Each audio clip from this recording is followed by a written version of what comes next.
Thank you, Mr Speaker. My question is to the Minister for Transport. Minister, your government has committed through the Minister for Roads to work with my community and share the outcomes of the engineering and tender for the Picton Bypass. Can you please share with the House what has happened and what the department staff are doing on this vital project? Thank you, Minister. Thank you, Speaker. And I want to thank the member for Wollondilly for her question and for her incredible strong advocacy for transport services for a part of Sydney that has been long promised these opportunities, but they don't have that essential infrastructure that they need.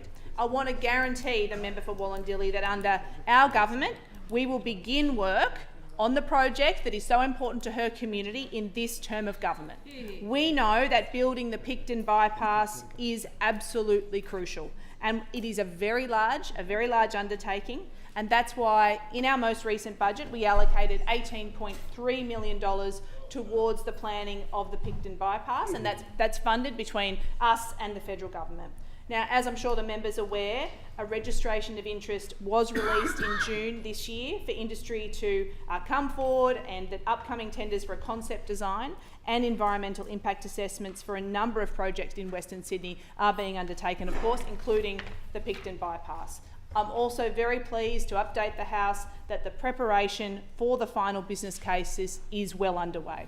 The registration of interest process has been successful, and the assessment is now being completed. We expect the tender to be awarded early next year. So over the next few months, Transport will be carrying out fielding investigations in preparation, and the members' residents will see action in an area that I know that they have been long waiting for.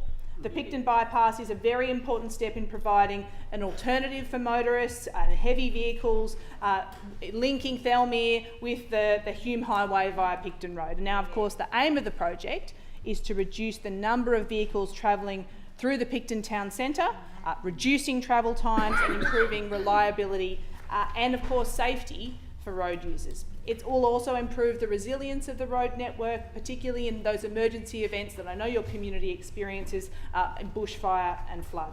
Now, while it has been made painfully clear into coming to government that those opposite left us very large infrastructure backlogs across Western Sydney with billions of dollars in roads, particularly in the northwest and the southwest, they left massive holes when communities have been waiting for a very long time, with those projects being unfunded. Now, in fact, those members will come to order. In 2018 committed $3 million to investigate options for the Picton Bypass, but they didn't even get a business case completed. So, Speaker, we know the majority of the community in Picton want to see a bypass built. We're upgrading Picton Road, and we're planning for a future to make sure that you have growing communities, that we support businesses in Western Sydney, particularly in your electorate of Wollondilly.